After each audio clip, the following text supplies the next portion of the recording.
नमस्कार मित्रांनो, श्री स्वामी समर्थ. तर आम्ही पोचलो होतो चिंचपोकळीच्या स्टेशनवरती चिंचपोकळीच्या दर्शनासाठी. तर आम्ही पोचल्यानंतर आम्हाला ही खूप अशी गर्दी भेटल्यानंतर हळूहळू आम्ही या रांगेतनं चालू लागलो. त्यानंतर आम्ही पोचलो रोडावरती, कारण की चिंचपोकळीचा जो ब्रिज होता स्टेशनवरचा, त्या ब्रिजवर खूप गर्दी असल्यामुळे आम्हाला पाठवलं तर रस्त्यानं. त्यानंतर आम्ही शॉर्टकट घेतला चिंचपोकळीच्या दर्शनासाठी, चिंतामणीच्या दर्शनासाठी आम्ही शॉर्टकट घेतल्यानंतर आम्ही गल्लीतनं हळूहळू दर्शनासाठी पुढे धावत गेलो.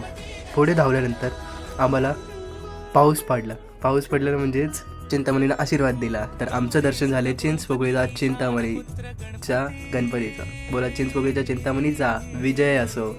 त्यानंतर एक एक करून आम्ही रांगेतनं चरण दर्शन घेतलो. आमचं एवढं भाग्य मोठं की आम्ही चरण दर्शन घेतलं. मी देखील चरण दर्शन घेतलं. चरण दर्शन घेऊन मी असा स्लोमो असा चिंतामणीचा, आपल्या चिंचपोकळीच्या चिंतामणीचा व्हिडिओ घेतला.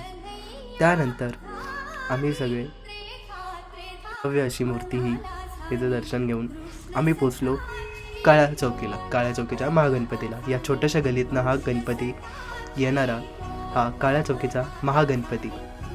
ह्या गणपतीचे दर्शन घेताच आम्ही सगळेजण खूप खुश झालो. या छोट्याशा गल्लीतनं हा गणपती येणारा. त्यानंतर आम्ही पोचलो लालबागच्या राजाच्या इथे.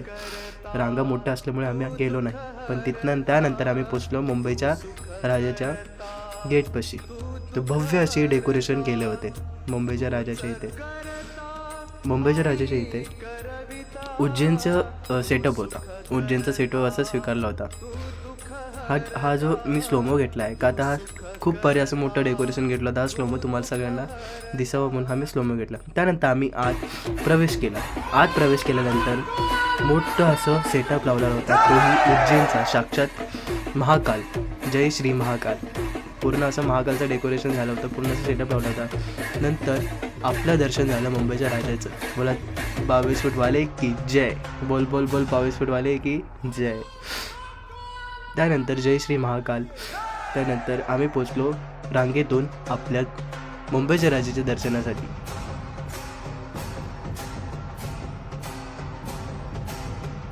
तिथून आम्ही गेलो हिरामणीचा राजा. हाही चिंचपोकळीच्या बाजूलाच आहे. इथं आम्ही गेल्यानंतर ही पूर्ण लालबागच्या मूर्तीसारखी सेम टू सेम ही मूर्ती आहे. सगळेजण कन्फ्यूज होत होते, आम्ही देखील कन्फ्यूज झालो. भव्य अशी मूर्ती होती. हेचंही दर्शन घेऊन आम्ही पुढे आलो. लालबागच्या राजाचा विजय असो. नंतर आम्ही पोचलो अक्कलकोटला. हो, साक्षात अक्कलकोटला, आपल्या स्वामींच्या दरबारात.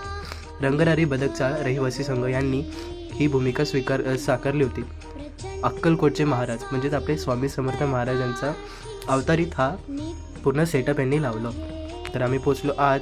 हळूहळू चालत मी खूप एक्साइटमेंट होतो की स्वामींचं कसं काय यांनी भूमिका स्वीकारली असेल. पूर्ण असा भव्य असं डेकोरेशनचं मी कॅप्चर घेतलं. एक गोष्टी त्यानंतर तुम्ही 2 मिनटं ही डेकोरेशन पाहण्यासाठी तुम्हाला सगळं सेटअपही भेटेल. श्री स्वामी समर्थ. भव्य असं डेकोरेशन होतं. मी हळूहळू कॅप्चर केलं. त्यानंतर आम्ही पोचलो गिरणगावचा राजाही प्रसिद्ध आहे बरं का मित्रांनो. तर गिरणगावचा राजानंतर आम्ही गेलो आत गेल्यानंतर एक्साइटमेंट होती की हाही गणपती कसा असेल. तर आम्ही सर्वजण आत गेलो. आत गेल्यानंतर गिरणगावच्या राजाचं दर्शन झालं. बोला, गिरणगावच्या राजाचा विजय असो. ही देखील एकदम चिंचपोकळीच्या चिंतामणीसारखी थोडी का होईना थोडीशी सेम टू सेम आहे. ह्याचंही दर्शन केलं. ही भव्य अशी मूर्ती, ह्याचं दर्शन करून आम्ही पोचलो काळ्या चौकीच्या मोरेश्वरपाशी. हे जे डेकोरेशन जो सेटअप होता बाहेरची एंट्री गेट, ही खूप भारी होती. त्यानंतर आम्ही पोचलो आत गेल्यानंतर आम्हाला श्री वासुदेव कृष्ण सरचे, जे आपल्याला खूप वासुदेव असे भेटायचे, म्हणजे गावाकडे इकडे देन, पण आता खूप कमी भेटतात. पण हे जे वासुदेवाचं रूप जे गणपतीच्या भूमिकेतने त्या लोकांनी दाखवायचा प्रयत्न केला होता, हा देखील खूप भारी होता. हा आहे काळ्या चौकीचा मोरेश्वर. हा जो बाजूचा सेटअप होता हाही खूप भारी आहे.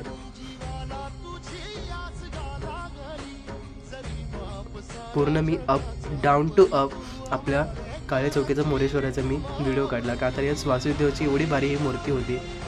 त्यानंतर आम्ही निघालो परळच्या राजाकडे. थोडंफार चालावं लागलं, कमीत कमी आम्ही 1.5 किलोमीटर चाललो. त्यानंतर चालत बोलत पाय दुखत होते, पण मनात एकच होतं की गणपतीचं आपलं दर्शन करायचंच आहे. कारण की तिथे मल्हारीच्या अवतारात हा गणपतीने भूमिका स्वीकारली होती. आम्ही चालले परळच्या राजाला मित्रांनो.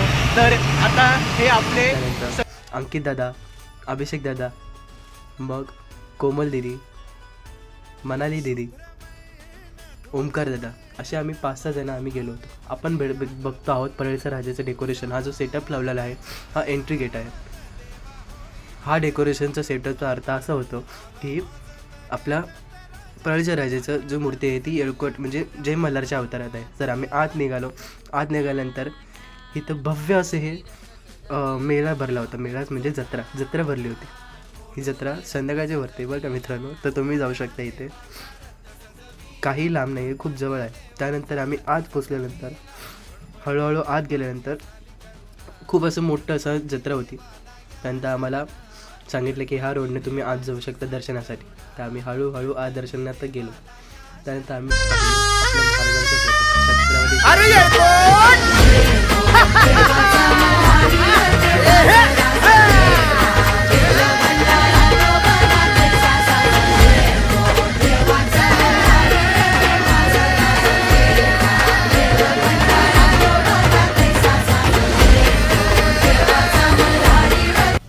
त्यानंतर आम्ही बाहेर आल्यानंतर आम्हाला दिसले की इथे डेकोरेशनचं म्हणजे फॉर एक्झाम्पल डेकोरेशनच्या बाहेर इथे ड्रॉइंगचं कॉम्पिटिशन लावलं होतं. तर मी देखील ड्रॉइंगचे एक्झाम्स दिले होते. अभिषेक दादाने देखील ड्रॉइंगचे एक्झाम दिले होते. आम्ही विचार केला की आपण ही ड्रॉइंगचा एक्झाम देऊ. पण त्यानंतर आम्ही निघालो परळच्या सम्राटकडे. परळचा सम्राट हाही खूप मोठा भव्य अशी मूर्ती होती. तुम्ही पाहू शकता शंकराच्या अवतारात ही मूर्ती आहे.